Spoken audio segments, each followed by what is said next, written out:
you might say, why do you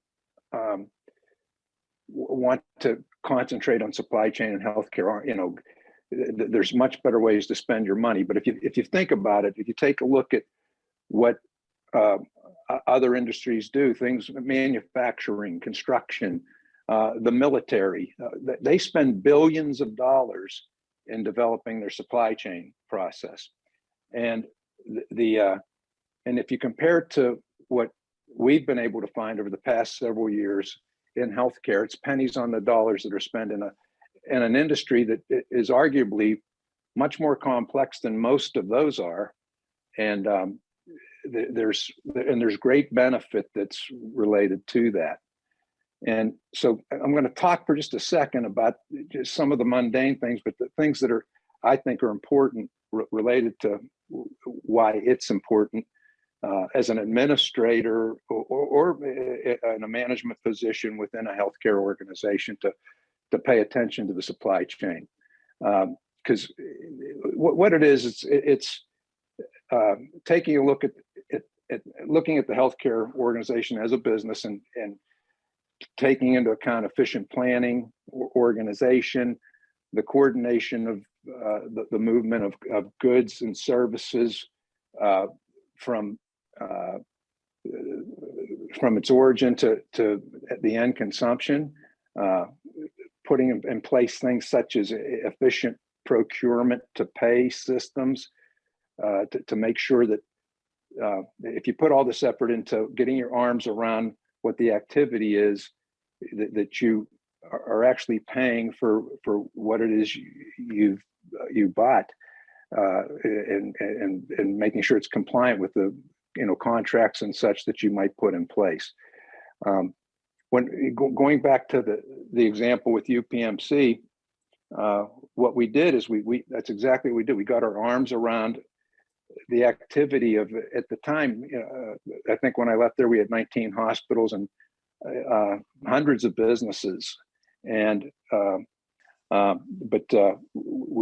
we did put great effort into value analysis, into standardization, into contract management, building strong contract repositories. When we first took over those hospitals, if you can imagine, they all had different systems, all had different processes. Some had official inventories, some had inventories that weren't on the books. Some had situations where they allowed managers of departments to negotiate their own contracts. And if you start to take a look at what was then the current state, it presents a great deal of opportunity. And when you get your arms around that, it results in a large organization like UPMC, it'll result in tens of millions, probably hundreds of millions of dollars of opportunity. And the efficiencies that are built in from a logistics standpoint. And I'd like to talk a little bit about that. That there's logistics plays a huge role in being able to get your arms around things. Ned mentioned a little bit of that in the opening remarks, but if you take a look at how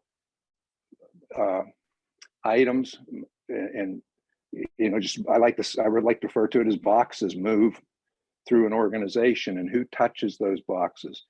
We know that there's issues today with enough nursing resources and enough other clinical resources.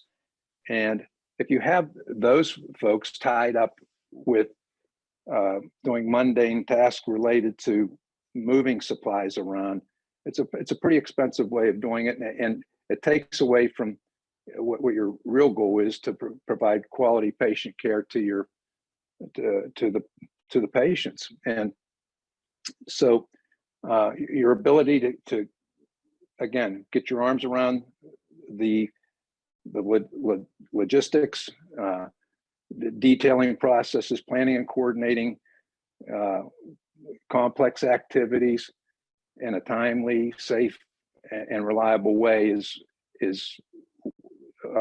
there's a huge return on investment when you do that. Having supply techs in place to do some of those things, as opposed to having the clinical staff do some of those things.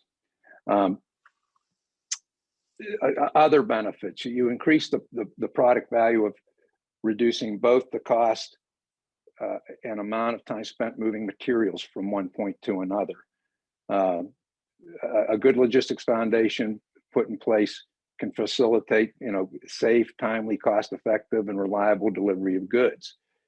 And on a day-to-day basis, logistics will do other things that will help you in your contracting by having good data management, having data integrity within your system related to data collection and utilizing of that data, being able to pull from data that you can do good analysis with. And I mentioned prior to that, the forecasting, because forecasting is critical in informing budgets, making sure you stick to budgets, understanding why you may have variances with budgets. And that leads to being able to have strong contract portfolios that leads to having the ability to order what is needed when it's needed, and good order processing, warehousing, shipping, so on and so forth. I want to keep referring to UPMC.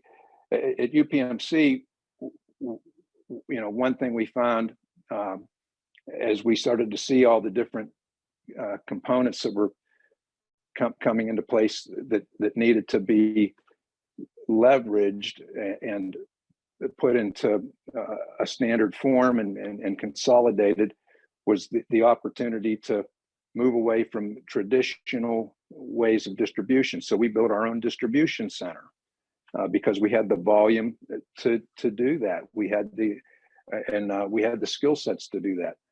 The number of human resources we had at the start to where we ended up, and we did this all through attrition and did it in a very kind way to the staff, was we got that staff reduced from almost 400 people down to less than 200 people, within about a 5-year period. And you might say, what happened to the others? Well, some didn't. We offered people opportunities with all the different things that were available. Some just wanted to move on to other things, and we promoted from within, and took a lot of the funds that came available for that to help us to automate things like inventories and building upon our distribution process. So, but and just in a nutshell, the logistics piece of it will, it will help improve patient outcomes when you come right down to it. It could be because it will do that while you're strengthening long-term supply chain goals between partners by utilizing an approach to supply chain management that centers both on patients and clinicians. And I think, Ned, I think you said something that at the start of this as well. Other things that it will do, there's many challenges. It will help you to address things like waste management, storage, and inventory management, the real estate that you need to handle those types of things, device maintenance and sanitation, things like product recall, the labor issues. Today, they're more challenging than ever with increasing labor costs and lack of the appropriate resources to put in place.